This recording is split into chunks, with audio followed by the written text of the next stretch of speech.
رسول کائنات صلی اللہ تعالیٰ علیہ وسلم جب دنیا میں تشریف لائے نا تو دنیا کے اندر چاروں جانب گھوپ اندھیرا تھا، کفر کا، شرک کا، ظلم کا، بربریت کا، بدعقیدگی کا، عورتوں پر زیادتی کا، بچیوں کو زندہ درگور کرنے کا، غریبوں اور لاچاروں کا مال چھین لینے کا، زیادتی کرنے، ہر قسم کا گوپ اندھیرا موجود تھا۔ نبی اکرم صلی اللہ تعالیٰ علیہ وسلم کی تشریف آوری کے بعد حضور کی عمر مبارک جب 40 سال کی ہوئی تو اللہ تعالیٰ نے پہلی وحی نازل فرمائی۔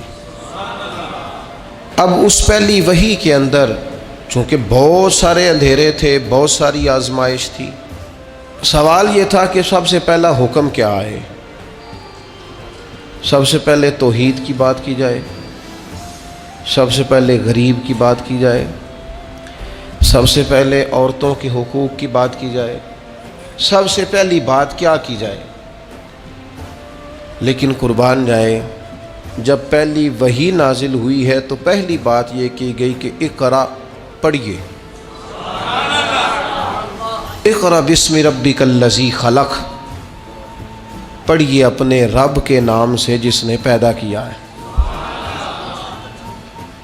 ان سارے اندھیروں کے بیچ جس اجالے کی سب سے پہلے بات کی گئی وہ علم کا اجالا ہے۔ پہلے پڑھیں، علم حاصل کریں۔ جب انسان پڑھتا ہے، علم حاصل کرتا ہے تو پھر اسے پتہ چل جاتا ہے کہ عقیدہ توحید کتنا ضروری ہے۔ پھر اسے خود بخود احساس ہو جاتا ہے کہ نبی پاک علیہ السلام کی محبت، حضور کی فرما برداری یہ کس قدر ضروری ہے۔ جب انسان تعلیم حاصل کرتا ہے، شعور کی بلندیاں حاصل کرتا ہے تو اسے پتہ چل جاتا ہے عورتوں کے حقوق کیا ہیں۔ اسے سمجھ آنے لگ جاتی ہے کہ مظلوم، غریب، لاچار کی مدد کیسے کرنی ہے۔ پہلی بات یہ ہے کہ اقرا، پڑھیے۔ تعلیم ایک ایسا نور ہے جو سارے اندھیروں کو دور کر دیتا ہے۔ آپ کسی کمرے میں داخل ہو جائیں، اس کمرے میں سانپ بھی ہے، بچھو بھی ہے، کچھ اور موذی جانور بھی ہیں۔ اب ایک بات تو یہ ہے کہ آپ الگ الگ محنت کریں، پہلے بچھو کو ماریں، پھر موذی جانور دیگر ماریں، پھر آپ سانپ کو ماریں، الگ الگ محنت کریں، قابو کریں۔ ایک تو یہ بات ہے، اور ایک یہ ہے کہ آپ اس طرح کریں، اس اندھیرے کمرے میں نا روشنی کا بندوبست کریں۔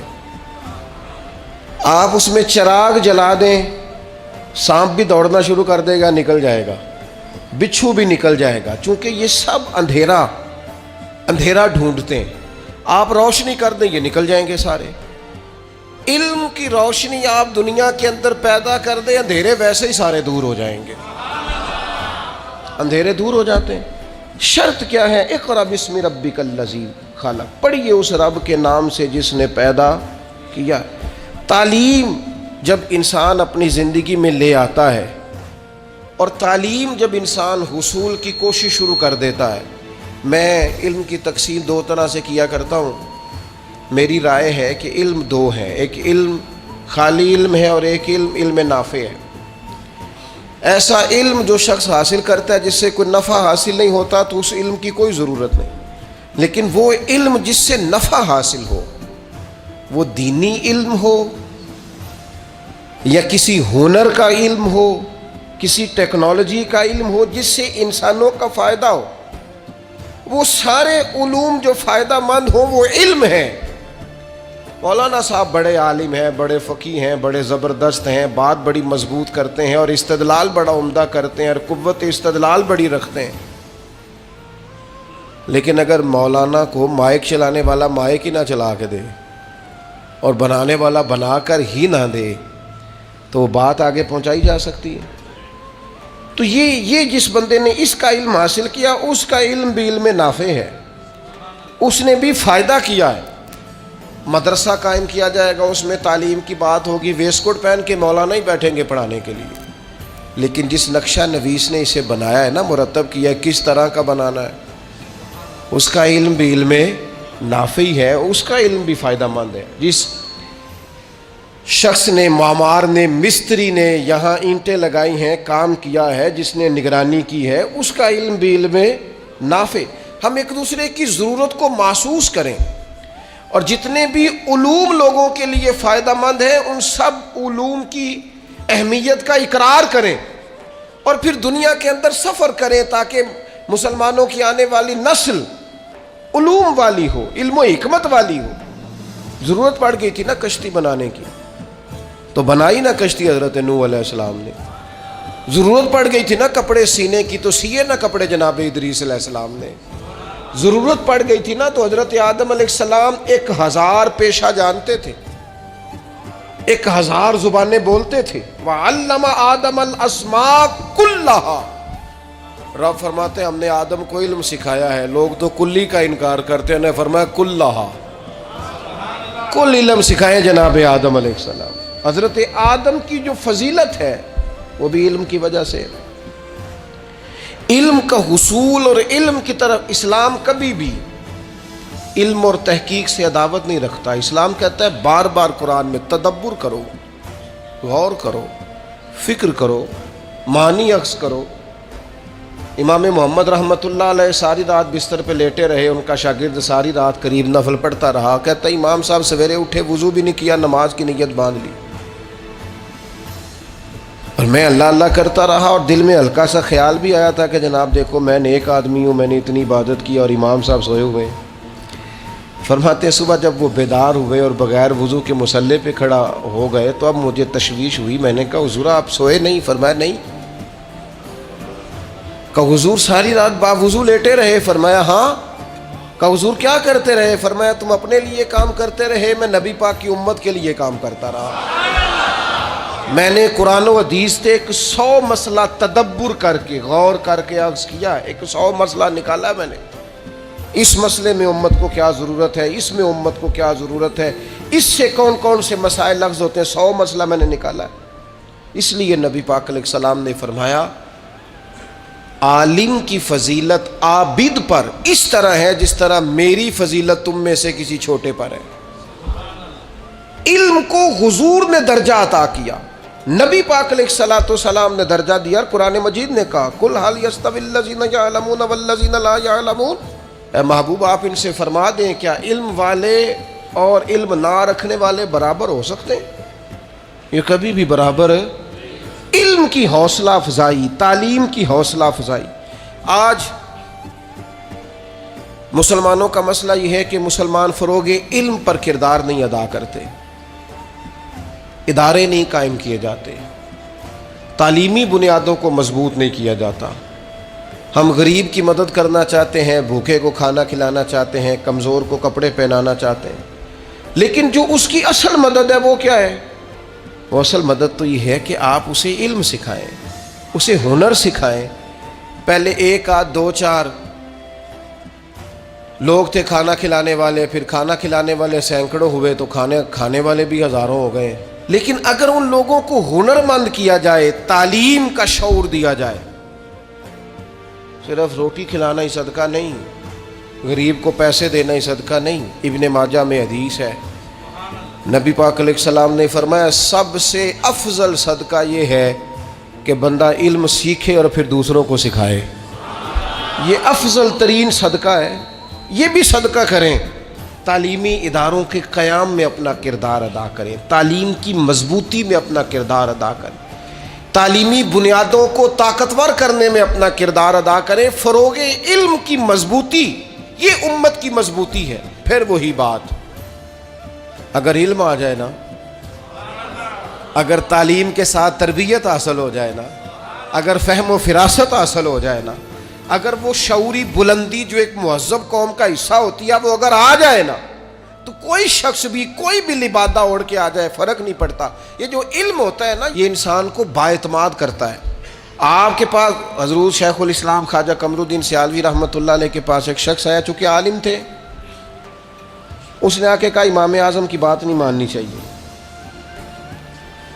تو کچھ لوگوں کو کسی کا اعتراض سن کے غصہ آتا ہے، کچھ کو ہنسی آتی ہے کہ ہر بیچارہ دیکھو کیا کہہ رہا ہے، اس کا شعور دیکھو۔ عالم تھے نا، علم ٹھہراؤ پیدا کرتا ہے، بردباری لاتا ہے۔ فرمانے لگے کیا کہا تم نے؟ کہنے لگا جی امام صاحب کی بات نہیں ماننی چاہیے. تو خواجہ صاحب فرمانے لگے تیری یہ والی بات مان لوں؟ وہ چپ کر گیا. کہنے لگا جی آپ کیا کہہ رہے ہیں؟ فرمانے لگے تو مجھے یہ کہہ رہا نا کہ امام صاحب کی نہ مانو میری مانو، یعنی تیری مان لوں اور جنہوں نے رسول کریم کے صحابہ کی صحبت اٹھائی ہے ان کی بات نہ مانوں. یہ کب ہوتا ہے؟ جب آپ کے پاس آج علمی پسماندگی بہت زیادہ ہے. اس کی کچھ وجوہات ہیں.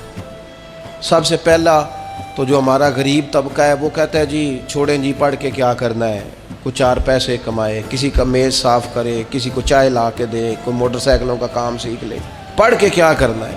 یاد رکھنا تعلیم انسان کو طاقتور کر دیتی ہے. یہ جس کو آج آپ نے 200 روپے دیہاڑی پہ بھیجا ہے نا، اس کو آپ تعلیم دیں. رب بڑا کریم ہے. امام شافعی فرمایا کرتے تھے علم آ جائے تو پیسہ تو پیچھے پیچھے آنا شروع ہو جاتا ہے. ہمیشہ علم والوں کی غلام بنی ہوئی دیکھی ہے دولت، اس کی تو ضرورت ہی باقی نہیں رہتی ہے، تو ہاتھ باندھ کے پیچھے پیچھے انسان کے چلتا ہے. پھر تاجر طبقہ بھی اپنے بچوں کو تعلیم نہیں دلواتا، کہتے پڑھ لکھ کے کیا کرنا ہے، یہ جا بھی کرنی ہے نا، دکان پہ بیٹھنا ہے نا، تو ابھی بیٹھے دکان پہ اور ابھی سے کاروبار کرے. جتنے عرصے میں اس نے تعلیم حاصل کرنی ہے اتنے عرصے کے اندر اس کو تجربہ آ جائے گا. اور خدا کے بندے اگر یہ علم پڑھ کے دکان پہ بیٹھے گا نا تو پھر یہ دکاندار نہیں ہوگا، یہ قومی سطح کا تاجر ہوگا. پھر یہ اس طرح کا شخص ہوگا کہ جو کئی لوگوں کو اور ساتھ لے کے چلے گا. پھر امپورٹ ایکسپورٹ کی دنیا میں یہ بڑا نام کمائے گا. اسے آگے بڑھنا ہے، علم اس کو مضبوط کر دے گا. یہ اپنی فیلڈ کے اندر ہی طاقتور ہو جائے گا. لیکن دکان پہ بھی بٹھا تو علم پڑھا کے بٹھا. محبوب نے بٹھایا تھا نا پڑھا کے جناب عثمان غنی کو، حضور سے دعا لے کے تقوی اختیار کر کے دین سیکھ کے تجارت کرتے تھے نا حضرت عبد الرحمن ابن عوف. تو پھر اس کا رنگ ہی کچھ اور تھا.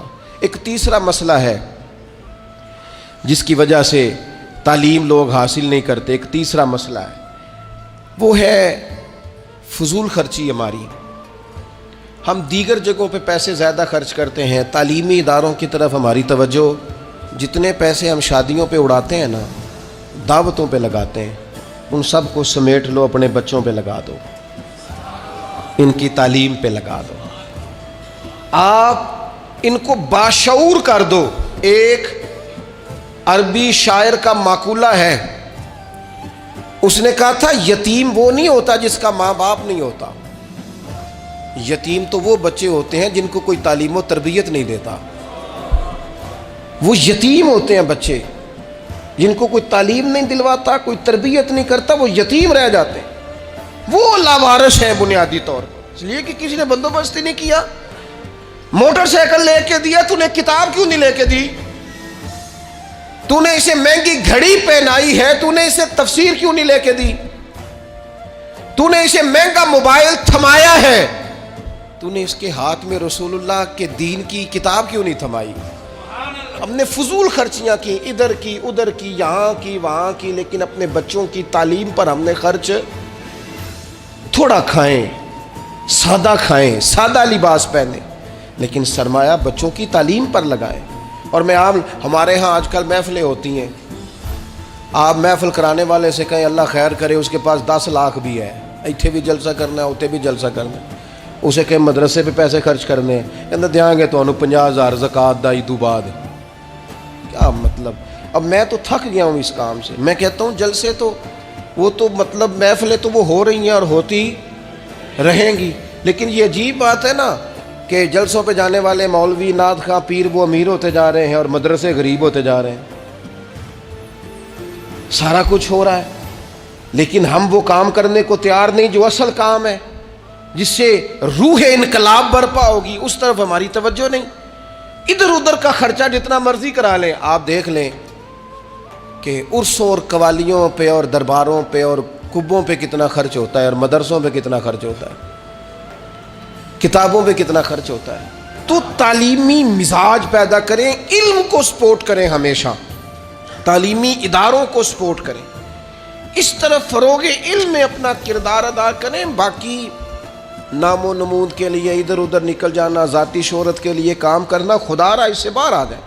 اور ایک چوتھا سبب بھی ہے ہمارے بچوں کے نہ پڑھنے کا، وہ ہے جو طلباء طالبات کے والدین ہوتے ہیں نا، وہ بچوں کی تعلیم پر توجہ نہیں دیتے، بچوں کے سرپرست غور ہی نہیں کرتے، خیال ہی نہیں کرتے۔ مدرسہ داخل کرا دیا ادارے میں بچے کو، پھر کبھی پلٹ کے پوچھا نہیں اس کی قابلیت کیا ہے، یہ کیا پڑھتا ہے۔ میں ہمیشہ دوستوں سے کہا کرتا ہوں مدرسوں میں بچے نہ داخل کرائیں، مدرسوں کے ساتھ وابستہ ہوں، آپ آئیں اس کی معلومات کریں، اس کے بارے میں پوچھیں کیا پڑھتا ہے، کہاں پہنچا ہے، کیا کر رہا ہے۔ لیکن یہ دلچسپی نہیں ہوتی، بلکہ بڑے احسان جتلاتے ہیں والد صاحب۔ ناراض نہ ہوئیے گا، والد کہتے ہیں جی مجھے تو کام سے فرصت نہیں۔ کون سا کام؟ سال کے بعد دوستوں کے ساتھ مری جانے والا کام؟ کون سا کام؟ ہوٹلوں پہ کھانے کا کام؟ کون سا کام؟ موبائل دیکھنے کا کام؟ کس کام سے فرصت نہیں؟ اللہ ماشاءاللہ میں تو بیزی رہتا ہوں، لہذا میں بچے کے پیچھے، تو کون جائے گا بچے کے پیچھے؟ کون خبر؟ میں نے پہلے بھی کہا تھا ہم نے اپنے بچوں کو سارا کچھ دیا ہے، اعتماد نہیں دیا۔ ان کے ساتھ تو کوئی شخص اگر ظلم زیادتی کر رہا ہوتا ہے تو وہ ہمیں بتاتے نہیں، اس لیے کہ والد تو اتنا غصہ کریں گے، کہاں بات چلی جائے گی، وہ تو بات سنیں گے نہیں۔ ہمارا بچہ ہمارا دوست تو وہ ہم سے اپنا دکھڑا تو کہہ سکے، اس کے اندر اگر کوئی پریشانی ہے تو والدین سے ڈسکس تو کر سکے، ان کو بتا تو سکے یہاں میں آزمائش کا شکار ہوں۔ لیکن وہ ہمارا مزاج ہی نہیں، ٹائم ہی نہیں ہمارے پاس، اتنا کون وقت دے کے بچوں کو یاد رکھنا۔ سب سے قیمتی سرمایہ اگر ہمارے پاس کوئی ہے تو ہماری اولاد ہے۔ میں ان خوبصورت مزاج کے والدین کو جانتا ہوں جو سالوں سے کسی دیہات میں رہ رہے تھے، پر ہجرت کر کے علاقہ چھوڑ کے شہر میں آئے۔ کس لیے آئے؟ میرے بچے پڑھ جائیں، ان کو تعلیم مل جائے۔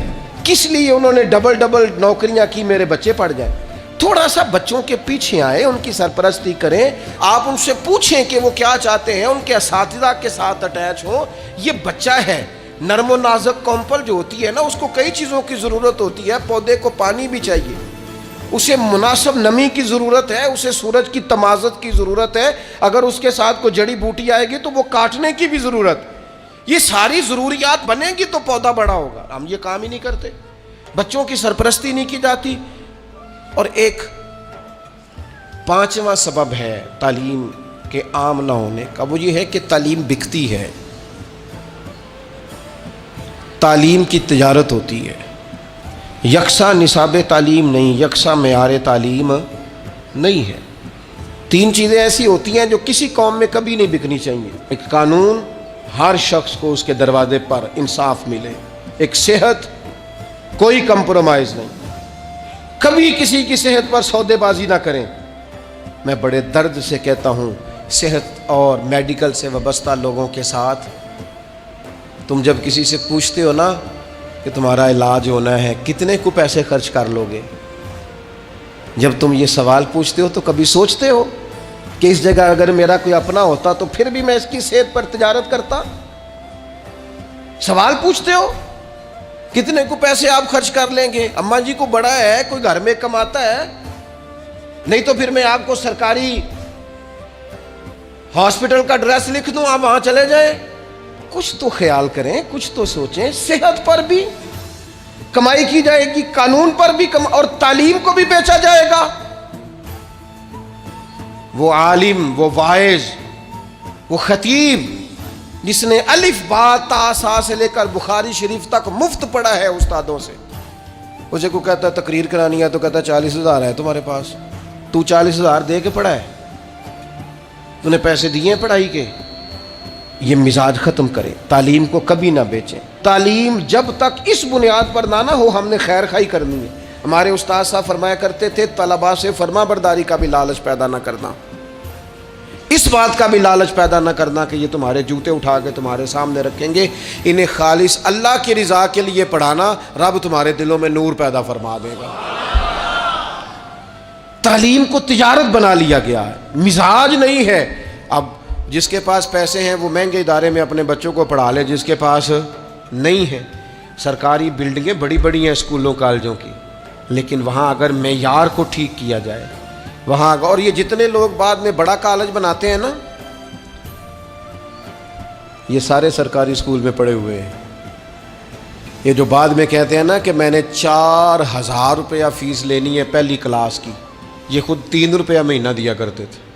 یعنی یہ جو آج کہتے ہیں نا جی تمہاری داخلہ فیس جو ہے وہ جانی ہے تو فلاں کاغذ بننے ہیں تو 40,000 جمع کرا دو، اور باپ بیچارہ کہہ رہا ہے قسطیں نہیں ہو سکتی، 2-4 قسطیں نہیں ہو سکتی. ان کے اپنا داخلہ 419 روپے گیا تھا جب انہوں نے میٹرک کیا تھا.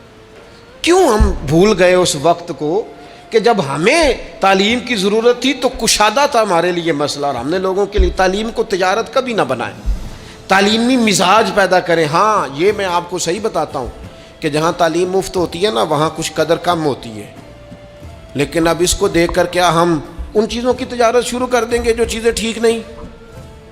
تعلیم کے مزاج کے اندر سے تجارت کو ختم کیا جائے اور قومی سطح پر ختم کیا جائے. اور میں تعلیمی ادارے چلانے والوں سے کہوں گا خدا را اس کو قومی، ملی اور دینی فریضہ سمجھ کے سر انجام دو. تم ان طالب علموں کی خدمت تو کر کے دیکھو، اللہ تمہارے دل کو راحت کتنی عطا فرماتا ہے، اللہ تمہیں سکون کتنا دیتا ہے. تم ان کے لیے آسانیاں فراہم کرو، بندوبست کرو، کوشش کرو، وسائل جمع کرو، جد و جہد. یہ بڑا مشکل کام ہوتا ہے، بڑا مشکل کام ہوتا ہے کسی کو جا کے یہ کہنا کہ میرے مدرسے کے ساتھ تعاون کر، اور اپنی جو آپ کی پرسنالٹی ہے اس کو کمزور کرنا، اور کسی کو تعاون کس کے لیے کرانا؟ ادارے کے لیے. اپنی شخصیت کو تھوڑا سا کمزور کر کے، لیکن کام بڑا اونچا ہے، ڈیوٹی بڑی اونچی ہے. تو اپنے مزاج کے اندر، اور سب سے اہم اور ضروری بات ختم کرنے سے پہلے ہم خود سارے علمی ذوق پیدا کریں. ہماری اپنی طبیعت ہو کہ ہم نے علم سیکھنا ہے. جب ہم خود علمی ذوق پیدا کریں گے، مزاج علمی بنائیں گے، طبیعت علمی بنائیں گے، تو آپ یقین کریں کہ خود بخود علم پھیلے گا. نبی پاک صلی اللہ تعالیٰ علیہ وسلم کے کبار صحابہ جو تھے ان کا مزاج علمی تھا، ان کی طبیعت علمی تھی. حضرت سیدنا جابر ابن عبداللہ رضی اللہ تعالیٰ عنہ کو پتہ چلا، انہوں نے بھی حضور کے سامنے وقت گزارا تھا، ان کو پتہ چلا کہ مصر میں ایک صحابی ہیں حضرت عبداللہ بن انیس رضی اللہ تعالیٰ عنہ، ان کے پاس حضور کی ایک حدیث موجود ہے. تو حضرت جابر ابن عبداللہ نے نیا گھوڑا خریدا، اس پر آپ نے کجاوا ڈالا اور اسپیشل سفر طے کر کے نا تو مصر گئے. پہلے تو دروازے پہ دستک دی تو باہر جو آیا اسے جا کے کہنے لگے ان سے کہو جابر ابن عبداللہ ہیں مدینہ شریف سے. حضرت عبداللہ ابن انیس کو اندر جب خبر ملی وہ آیا تو فرمایا جاؤ جا کے دوبارہ پتہ کرو واقعی جابر بن عبداللہ میرے گھر آ گئے، جا کے پتہ کرو سماعت نے صحیح سنا ہے. تو باہر جا کے سنا، کہا جی وہ واقعی وہ دوڑے آئے، کہا جناب اتنی مہربانی. کہنے لگے مجھے کسی نے بتایا تھا کہ آپ کے پاس سرکار کا ایک فرمان ہے اور جو میں نے نہیں آج تک سنا، تو لہٰذا میں وہ حدیث سننے کے لیے مدینے سے آیا ہوں. انہوں نے کہا جناب آپ تشریف لائیں، بیٹھیں، چائے پانی کھانا آرام. کہنے لگے نہیں یار کھیتی باڑی کرنے والا ذمہ دار آدمی ہوں، ٹائم میرے پاس اتنا نہیں ہے، بس تو مجھے نہ میرے حضور کا وہ فرمان سنا. انہوں نے نبی پاک کی وہ بات سنائی، وہ پھر گھوڑے پہ بیٹھے اور مدینہ طیبہ تشریف لے گئے. آپ میری بات کو سمجھیں، یہ جب ہمارا مزاج ہوگا نا، یہ ہمارا مزاج ہوگا. ہمارے ہاں چونکہ جمعے والے دن مفت بیان ہوتا ہے، لہذا بیچارے خطیب صاحب کوئی ڈیمانڈ نہیں کر رہے ہوتے، صرف اتنا کہہ رہے ہوتے ہیں ٹائم پہ آ جایا کرو، کچھ نہیں، صرف ٹائم پہ. لیکن وہ ٹائم پہ کیا آنا ہوتا ہے، بعض مساجد میں میں نے دیکھا ہے جو آ جاتے ہیں وہ بڑے پریشان ہوتے ہیں، وہ بیچارے گھڑیاں دیکھ رہے ہوتے ہیں کہ مولانا صاحب آپ حدیثیں سنا رہے ہیں اور اتنا ٹائم آپ نے لگا دیا، میں تو مصروف بڑا ہوں. مطلب آپ کی روایتیں سناتے سناتے اگر 15 خبریں رہ گئی تو وہ تو پتہ نہیں ملک میں کیا ہو جائے گا. آپ کے خبریں سننے، دیکھنے، تبصرہ کرنے سے کوئی انقلاب آنے والا نہیں ہے. اپنی زندگی میں مزاج علمی بنائیں، ذوق علمی بنائیں، جو سیکھیں اسے یاد کریں، اسے لکھیں. لوگ آتے ہیں نا اکثر فرماتے ہیں، تو میں ان سے کہا کرتا ہوں کہ تقریریں ہم نے بڑی سن لی ہیں، اب تو انہیں یاد رکھیں، آگے پھیلائیں اور ان پر عمل کریں اور ان چیزوں کو جمع کریں. ایک کاغذ قلم ہونا چاہیے نا، جو بندہ سنے اسے لکھے، اس کے پاس اپنا لکھا ہوا ایک ذخیرہ بن جائے. تو علم کا مزاج پیدا کریں، علم کو سپورٹ کریں، اور بالخصوص اپنے بچوں پر توجہ دیں. مہنگے اسکول میں داخل کرا لیں یا سستے میں کرا لیں، اس کی سرپرستی کریں، اس کے پیچھے جائیں، اس کی فائل دیکھیں، محاسبہ کریں، دیکھیں کہاں کس چیز میں کمزوری آ رہی. ہمیں پوری پودا لگا کے جو لوگ غافل ہو جاتے ہیں وہ پودا جوان نہیں ہوتا، اس کو لگائیں تو پھر اس کے پانی کا خیال کریں، اس کی پوری تربیت کریں، نشو و نما میں اپنا کردار ادا کریں۔